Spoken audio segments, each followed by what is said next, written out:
Vamos a ilustrarnos un poquito más, que es tiempo de Jorge Casemeiro. Jorge, buenos días. Buenos días, Pulpo, buenos días a todos. Fíjate que este 2020, hace 400 años, que los primeros colonos anglosajones llegaron a lo que sería Nueva Inglaterra, pero poca gente sabe que esa costa atlántica de Norteamérica era entonces conocida como Tierras de Gómez.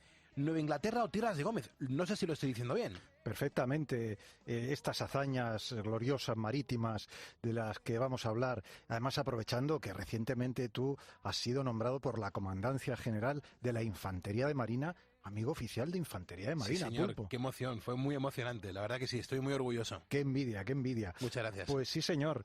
Hace 400 años de la llegada de los peregrinos del Mayflower, Flor de Mayo, a la costa de Massachusetts, fachada este de la Alta Norteamérica. Y así es, aquel territorio de los luego estados menos hispanos de Estados Unidos fueron en su inicio conocidos como Tierras de Gómez, un topónimo debido al piloto de origen portugués al servicio de Carlos V, llamado precisamente Esteban Gómez, que fue el primero, no en navegar por allí, que fueron Juan Caboto, los Cortes Real y Berrazano, pero sí el primero en navegarlas exhaustivamente, facilitando su cartografía. Eso está muy bien que lo recordemos y que lo demos a conocer, sobre todo porque yo creo que esto es un hito muy remarcable, muy subrayable, hay que ponerlo en negrita, ¿no? Es una de las grandes hazañas de España, una vez más. Estamos hablando de los estados fundacionales de los mismísimos Estados Unidos. Sí, señor. Recordemos que Nueva Inglaterra comprende los 6 estados más al norte de la costa atlántica, por encima de Nueva York. Hablamos de Maine, Vermont, Massachusetts, New Hampshire, Rhode Island y Connecticut. Y fueron además el germen luego de las 13 colonias que se independizaron de Inglaterra y, por otra parte, los impulsores de la Unión durante la Guerra de Secesión que ya tuvieron los Estados Unidos. Claro. Es que es una cosa alucinante. Hay mucha gente que necesita saber ese tipo de cosas, porque Gómez además perfila la costa norte de América entre 1525, lo que hacía era buscar el famoso paso del norte hacia el Pacífico. Eso es otro hito, es una hazaña increíble. Así es, esa ruta del norte hacia la China y la especiería de las Molucas, decía Gómez, yo voy a descubrir el Catallo Oriental hasta nuestras islas de Maluco. Bueno, pues fue la primera expedición preparada por la Casa de Contratación de La Coruña, o sea, que a la Casa de la Contratación de Sevilla, de las Indias, se hizo otra Casa de la Contratación en Galicia, en La Coruña.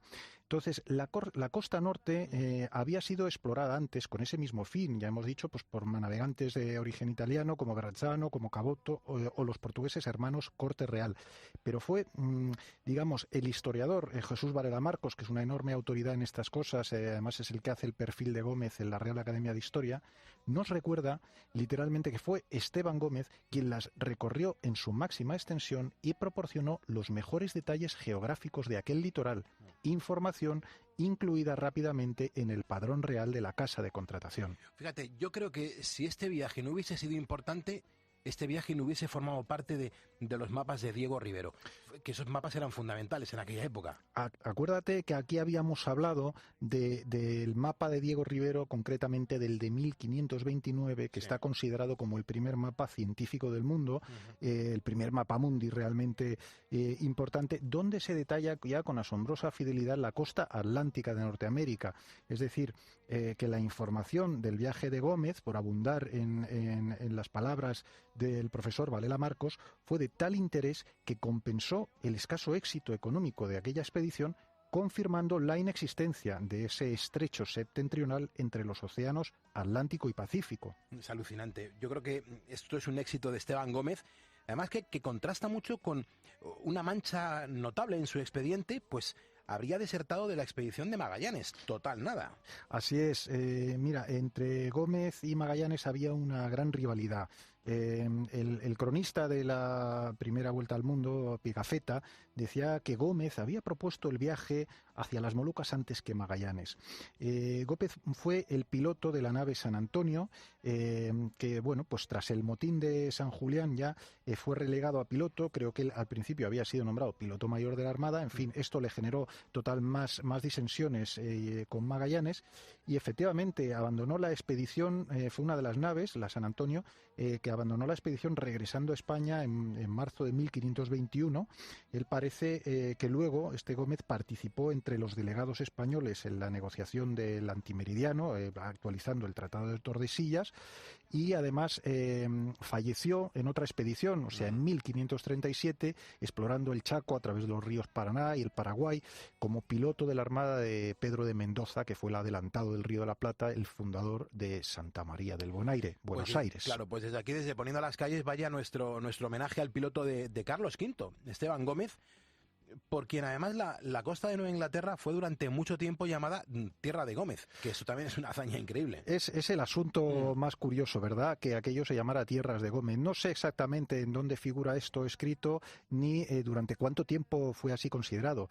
Pero bueno, como nos recuerda otro historiador, Luis Miguel Benito Fraile, en un monográfico bastante reciente sobre Esteban Gómez, publicado en la revista de Estudios Colombinos, Esteban Gómez, piloto de la Casa de la Contratación de las Indias, nos dice que Esteban Gómez es una figura relativamente poco estudiada, esto nos lo dice hace un par de años, a lo que quizás haya contribuido, dice, el hecho de que al tratarse de un piloto portugués al servicio de España, pues no captó gran atención ni de los historiadores portugueses ni de los españoles, que a menudo estamos más interesados en esas figuras totalmente nuestras. Claro. Pero en resumen, podemos decir de todo este asunto que aquello fue una semilla española en el germen de Nueva Inglaterra, insisto, esa parte menos hispana de los Estados Unidos, pero de huella española no inexistente.